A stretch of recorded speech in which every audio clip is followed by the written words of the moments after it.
Welcome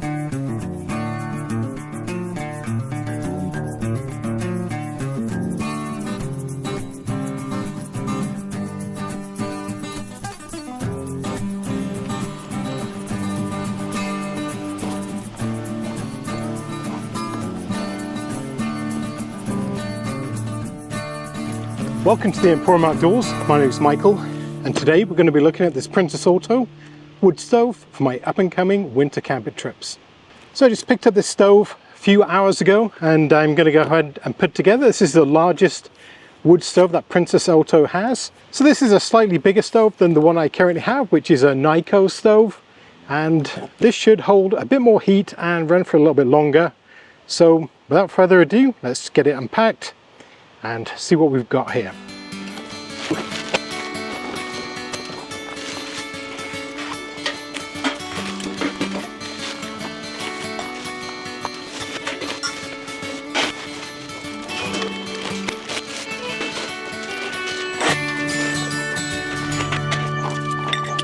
Okay, so we got all the parts separated out. Looks like it's 2 side tables, a grate for the bottom, 4 stovepipe sections. One does have a damper in it, a cap, feet for the bottom, and nuts and bolts, screws, and a instruction manual.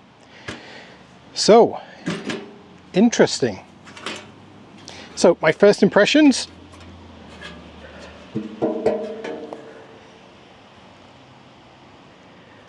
Looks bigger than my other stove. However, just looking at some of this stuff here,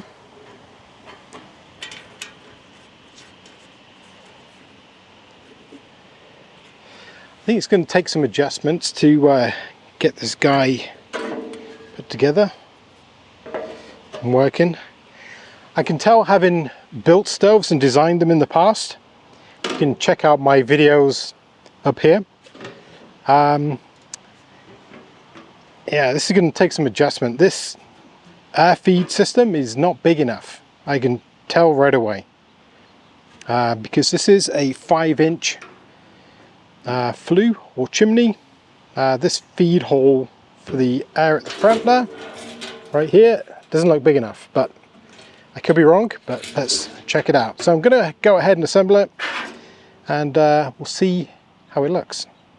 So this is my Leatherman Surge. I've got it all set up for this type of work. I've got a bit that fits, and I've got the extension to make it easier for myself. So let's get to it.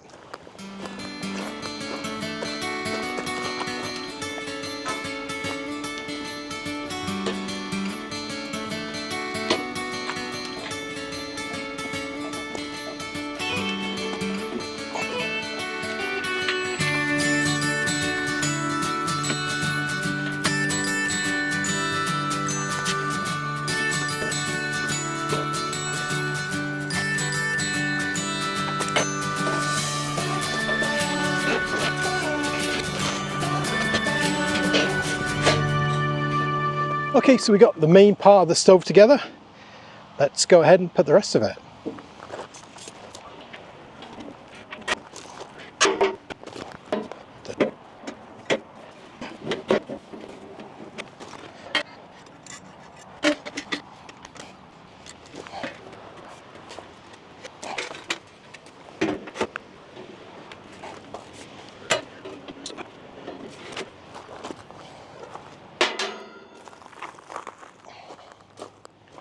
Okay, so I got myself some wood right here, straight from my garden. Let's slide her up. I really don't like this catch. I'm going to have to do something with that right away, and I'm probably going to have to make this bigger, but let's see how she goes as it is. Okay. I'm going to cheat and use a big piece of paper.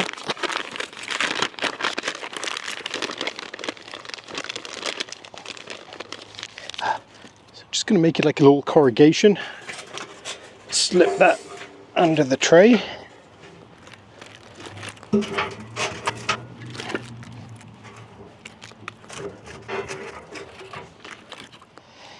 I have much in the way of smaller stuff.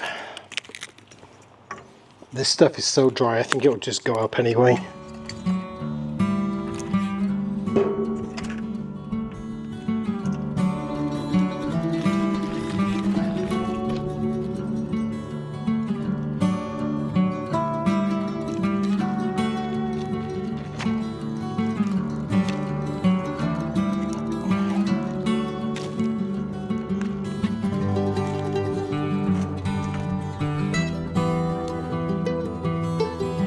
Okay, I think we're ready to go ahead and light it.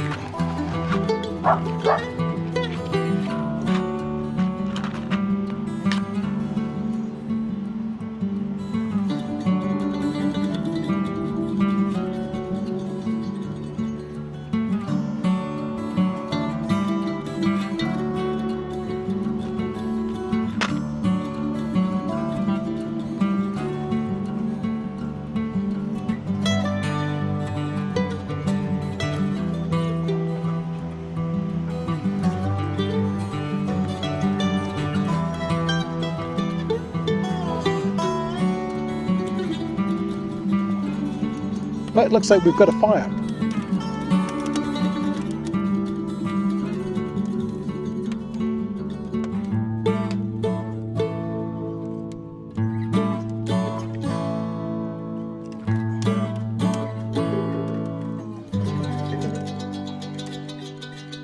So when you get a new stove, this step is very, very important to make sure that you're going to burn off any grease or paint or residue on the stove, because you really don't want this inside your tent. It's always better to give it a really nice hot burn outside.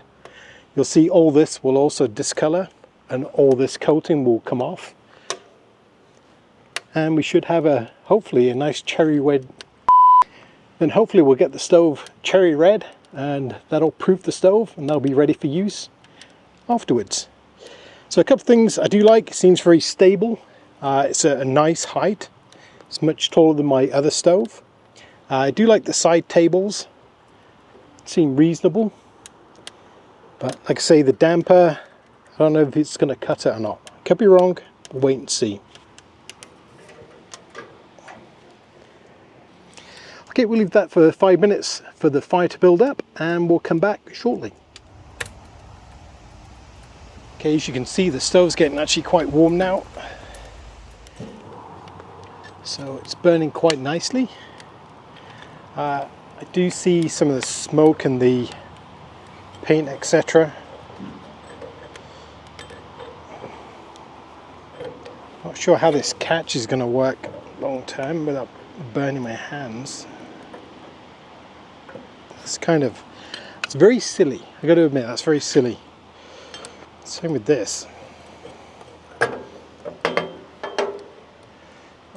You see paint's just flaking off as it always does,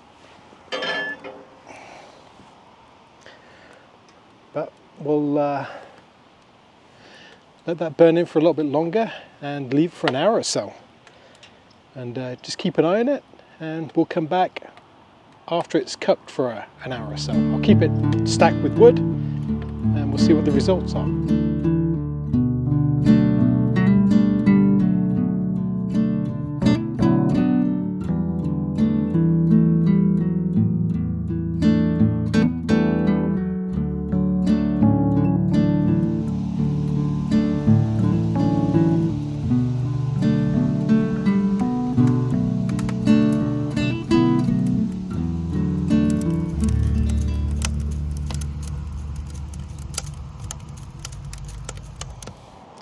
Okay, so we've had the stove running now for a couple of hours. Got it fully stopped down, so the upper damper is closed and the lower one is also closed, just to see how airtight the stove is. So still getting some smoke coming out the top, which is fine. It's probably just bypassing that damper.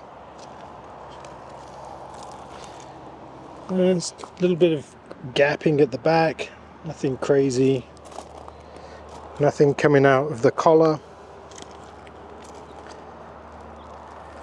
Side tables have remained pretty cool. So my biggest issue is the damper is not big enough, and it's ridiculous not to put any protection so you can actually operate these things without seriously getting burnt. So I'm going to make some modifications. I already kind of decided what I'm going to do is I'm going to get rid of this hole, which is pointless, and I'm going to put in a circular vent, a rotary vent. So I'll have to weld these in, then put a bigger one in, fix this handle, and I'm also going to have to put some sort of operating handle on there so I can actually do that without trying to move it with this thing. I mean, you can do it with this, but especially with the latch here, very difficult. So that was fully damped down, so it did kill off the fire quite a bit. So it seems pretty airtight, I gotta be honest. So I think for the moment we're kind of done with this. This is part one. I'll probably do a part two with all the changes I'm going to make to it. But for, I think it's like $220. Is it a good value?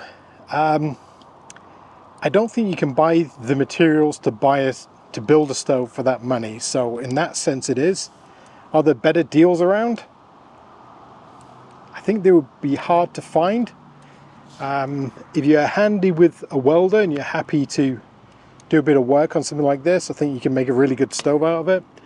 I haven't seen any warping on the top, so across the top here it looks still pretty flat even when it was really smoking hot.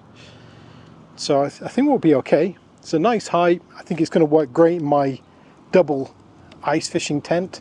I'll have to put a 90 elbow in the stovepipe up here, right here somewhere. Other than that, I think we might have a working stove, and I would expect, without testing, maybe 3.5 hours out of this stove. I typically get about 2.5 for my smaller stove. I think if I load this correctly, I should get 3.5. So that's the end of the video for now. If you have any questions or comments, leave them in the comment section below. And until next time, take care. So I guess there's going to be a part 2 of this video series. But make sure you subscribe so you don't miss the riveting action of repairing a stove door. So until next time, take care. And as always, thank you very much for watching. If you like my videos, leave me a comment, maybe a thumbs up, and don't forget to subscribe.